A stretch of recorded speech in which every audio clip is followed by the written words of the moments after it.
ಬಮೂಲ್ ಚುನಾವಣೆ ಹಿನ್ನೆಲೆಯಲ್ಲಿ ತಾಲೂಕಿನ ಮತ್ತಿಕೆರೆ ಬಳಿ ಇರುವ ಗ್ರೀನ್ ಸ್ಟೇ ರೆಸಾರ್ಟ್ನಲ್ಲಿ ಬಮೂಲ್ ಮಾಜಿ ನಿರ್ದೇಶಕ ಎಸ್ ಲಿಂಗೇಶ್ ಕುಮಾರ್ ಎಂಪಿಸಿಎಸ್ ಕಾರ್ಯದರ್ಶಿ ಪೂರ್ವಭಾವಿ ಸಭೆಯನ್ನು ಉದ್ದೇಶಿಸಿ ಶಾಸಕರಾದ ಸಿಪಿ ಯೋಗೇಶ್ವರ್ ಅವರು ಮಾತನಾಡಿದರು.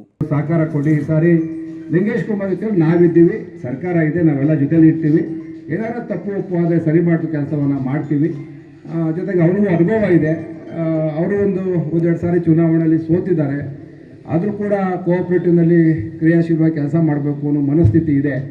ಹಾಗಾಗಿ ನೀವೆಲ್ಲ ಸಹಕಾರ ಕೊಡೋಣ. ಈ ಚುನಾವಣೆಯಲ್ಲಿ ಶತಾಯಗತಾಯ ನೀವೆಲ್ಲರೂ ಸೇರಿ ನಾನು ಸೇರಿಕೊಂಡು ಲಿಂಗೇಶ್ ಕುಮಾರ್ ಅವರ ಗೆಲ್ಲಿಸ್ಕೊಡ್ಬೇಕು ಅಂತ ಕೇಳ್ಕೊಳ್ತಾ ತಮ್ಮೆಲ್ಲರಿಗೂ ವಂದಿಸಿ. ಬೆಂಗಳೂರು ಹಾಲು ಒಕ್ಕೂಟ ತಾಲೂಕು ನಿರ್ದೇಶಕರ ಸ್ಥಾನಕ್ಕೆ ಮುಂದಿನ ತಿಂಗಳು ಚುನಾವಣೆ ನಡೆಯಲಿದ್ದು, ಇದಕ್ಕೆ ಸಕಲ ಸಿದ್ಧತೆಗಳನ್ನು ಮಾಡಿಕೊಳ್ಳಬೇಕು ಎಂದು ತಿಳಿಸಿದರು.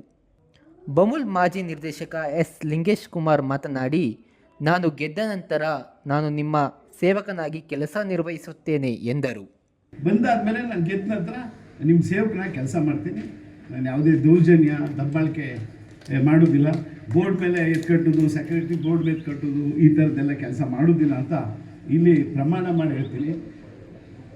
ಹಾಗಾಗಿ ದಯಮಾಡಿ ನೀವು ಒಬ್ಬೊಬ್ಬರು ಮನಸ್ಸು ಮಾಡಿ, ನಿಮ್ಮ ದೂರಲ್ಲ ಪಕ್ಕದೂರು ಎಲ್ಲನೂ ನೀವೇನೋ ಮಾಡಿದ್ರೆ ಖಂಡಿತ, ಯಾಕೆಂದರೆ ನೀವು ಹೇಳ್ಬೋದು ನಮ್ಮ ತಾವೇನು ಓಟಿಲ್ಲ ಅಂತ, ಬಟ್ ನಿಮ್ಗೆ ಆ ಶಕ್ತಿ ಅದೇ, ಕನ್ವಿನ್ಸ್ ಮಾಡುವಂಥದ್ದು ಶಕ್ತಿ ನಿಮಗಿದೆ.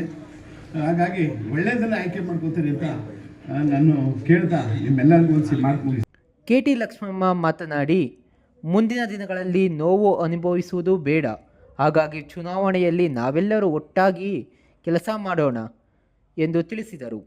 ತಾಲೂಕು MPCS ಕಾರ್ಯದರ್ಶಿಗಳು ಹಲವಾರು ವಿಚಾರಗಳ ಬಗ್ಗೆ ಚರ್ಚೆ ನಡೆಸಿದರು. ಇದೇ ಸಂದರ್ಭದಲ್ಲಿ ತಾಲೂಕು ಪ್ರಾಧಿಕಾರದ ಅಧ್ಯಕ್ಷರಾದ ಪ್ರಮೋದ್, ತಾಲೂಕು ಗ್ಯಾರಂಟಿ ಯೋಜನೆ ಅಧ್ಯಕ್ಷರಾದ ರಂಗನಾಥ್, ಕುಕ್ಕುಟ ಮಂಡಳಿ ಅಧ್ಯಕ್ಷ DK ಕಾಂತರಾಜ್, ಶಿವಮಾಧು, ಹನುಮಂತು, ಹಾಲು ಉತ್ಪಾದಕರ ಸಹಕಾರ ಸಂಘದ ಕಾರ್ಯದರ್ಶಿ ಕೃಷ್ಣ, ಪುಟ್ಟರಾಜು ಅವರು ಕಾರ್ಯಕ್ರಮವನ್ನು ನಿರೂಪಿಸಿದರು ಹಾಗೂ ಇತರರು ಭಾಗವಹಿಸಿದರು.